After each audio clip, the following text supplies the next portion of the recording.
Hey everyone, and welcome to this explainer. Today, we're unpacking what is literally one of the absolute greatest, most mind-boggling anomalies in all of sports history. We're going to look at a singular magical season in European football. But, we aren't just going to look at the history. We're actually going to deconstruct this whole thing through the lens of academic tactical theory to understand exactly how the impossible was achieved. So buckle up, because we're breaking down the science behind the legends. 196. Now, I want you to really think about that number. That isn't just some impressive statistic. It is a jaw-dropping, world record number of goals scored by Celtic FC in the 1966-67 season across major competitions. I mean, just think about the sheer offensive firepower required to hit the back of the net 196 times in a single campaign. To say their attack was overwhelming would be a massive understatement. It was mathematically devastating. Okay, let's dive into this. Because to understand how they pulled this off, we have to look at these words from legendary Celtic manager Jock Stein. Following their ultimate victory, Stein made it crystal clear that how they won was just as crucial as the hardware they took home. He said, "Winning was important, but it was the way that we won that has filled me with satisfaction. We did it by playing football, pure, beautiful, inventive football."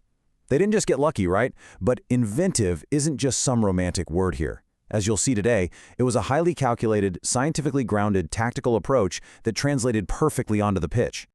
To properly understand this historical anomaly, here's our roadmap for today's explainer. First, the greatest season ever. Second, strategy versus tactics. Third, the evolution of tactics. Fourth, the mechanics of attack. And finally, conquering Europe tactically. All right, part one, the greatest season ever. Let's start by contextualizing the unbelievable scale of what Celtic actually achieved in that 66-67 season. This is widely considered the club's annus mirabilis, their year of miracles. Celtic entered 5 competitions that year, and get this, they won all 5. The Scottish League, the Scottish Cup, the Scottish League Cup, the Glasgow Cup, and the European Cup. It's the only European quintuple ever completed. But here is the crazy detail that transforms this from a great sporting achievement into a localized miracle. Every single player on this world-beating squad was born within a 30-mile radius of Celtic Park in Glasgow. No way, right? Imagine a modern mega-club like Real Madrid or Man City winning the Champions League using only guys born in their immediate neighborhood. It's completely unthinkable today.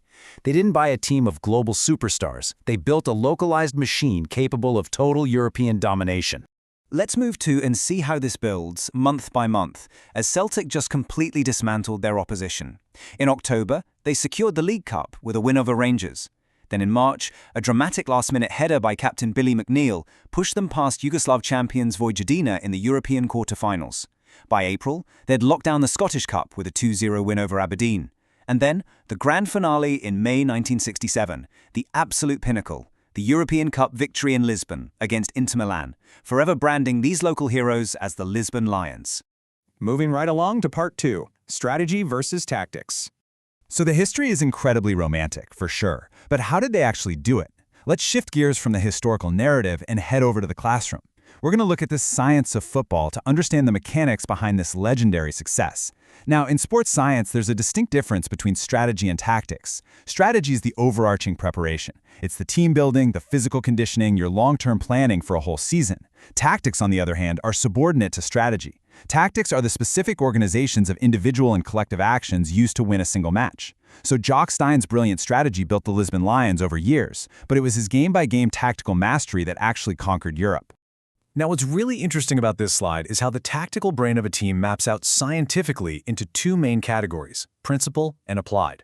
Principle tactics represent the overarching system and method designed by the coach. Applied tactics, well, those are the actual actions on the pitch, what players do with the ball, like dribbling and passing, and what they do without the ball, like opening up spaces or tackling the opponent. Stein's genius was ensuring his principle system flowed flawlessly into his players' applied actions. It was like a perfectly synchronized machine. All right, that brings us to section 3, the evolution of tactics. To really appreciate how advanced Celtic's tactics were in 1967, we kind of need to understand how the game evolved. Because football wasn't always this complex chess match. Academics trace football tactics through several key stages. It all started back in 1863 with the naive stage, where the rules were born but players basically just chased the ball around. Then the 1890s brought the romantic stage, with structured formations like the pyramid. But by the 1960s, the game had entered the rational stage, and this is exactly where the Lisbon Lions lived. It was an era where teams finally realized that systematic, rationally structured play, combined with incredible fitness and passing, could completely overwhelm those older, static styles. And if you want to see just how deep the Scottish roots of tactical innovation go, take a look at this comparison. Back in the early naive days, the English used a primitive 1-1-9 formation. Yes, you heard that right, 9 forwards blindly attacking and chasing the ball, which is essentially the exact same tactic used by a pack of 6-year-olds today. But it was the Scots, notably Queen's Park in 1872, who introduced the super innovative 1-2-2-6 formation. They were the very first to use cross-field passing and collective play. Almost a century later, Jock Stein's Celtic was the ultimate highly evolved descendant of that original Scottish passing philosophy. Next up, Section 4, the mechanics of attack. Which brings us to the core of Celtic's dominance, the attack. Listen, scoring 196 goals in a season is definitely not an accident. It's the result of perfectly executing the core mechanics of offensive football. Let's break down exactly what an attack is in academic terms. In sports theory, a penetrative attack has 4 academic stages. Phase 1 is possession, basically stabilizing the ball. Phase 2 is development, which is moving the ball toward the opponent's goal. Phase 3 is aggravation, that tactical move that creates the scoring chance, like a killer pass from the wing. And finally, Phase 4 is finality, actually taking the shot and scoring. In that 1967 European Cup final against Inter Milan, Celtic actually fell behind early, in the 7th minute. But after that, they subjected Inter to an unrelenting cycle of possession, development, aggravation, and finality for over 80 solid minutes. And this brilliantly illustrates exactly where this damage is done when academics divide the football pitch into grid zones. The real magic of Jock Stein's team was their ability to control the ball in the central zones during that development phase and then rapidly shift into those wide D zones deep in the opponent's half for the aggravation phase. By quickly overloading these final thirds of the pitch, players like Tommy Gemmell and Stevie Chalmers could step up and execute that absolutely crucial finality phase, just like they did to win the cup against Inter Milan. And that leads us to our final section, Part 5, Conquering Europe Tactically. Now let's bring the academic theory and the historical narrative back together for a final, data-driven analysis of Celtic's legendary campaign. Because, knowing the theory is one thing, but actually applying it to conquer the best teams in Europe is a completely different beast. Remember earlier when we defined strategy versus tactics? Well, here is the ultimate proof of Jock Stein's genius. In the European semifinal second leg against Dukla Prague, Stein recognized the immense quality of his opponents. So to protect a 3-1 aggregate lead, he temporarily forsook his famous philosophy of pure attacking football. He deployed an ultra-defensive tactical setup just to secure a 0-0 draw.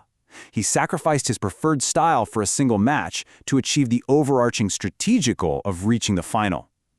Stein was reportedly almost apologetic about this defensive game later in life, but scientifically speaking, it was an absolute tactical masterstroke. So, the crucial point is really in the data. These statistics are the mathematical proof of devastating efficiency. Just look at these numbers from the 66-67 season. 62 games played, 51 wins, 196 goals, an 82.26% overall win rate. They even had a flawless 100% win rate in the League Cup. I mean, that's insane. This proves that Celtic's tactical mastery wasn't just beautiful to watch, it was scientifically superior to almost every single opponent they faced that year. Which leaves us with this final thought. Today, football tactics have entered the total or universal stage. The game is hyper-globalized, right? Clubs are importing players from literally every corner of the earth to execute these complex, rigid systems. Given this reality, will we ever see another squad entirely born within a 30-mile radius use pure, beautiful football to conquer Europe?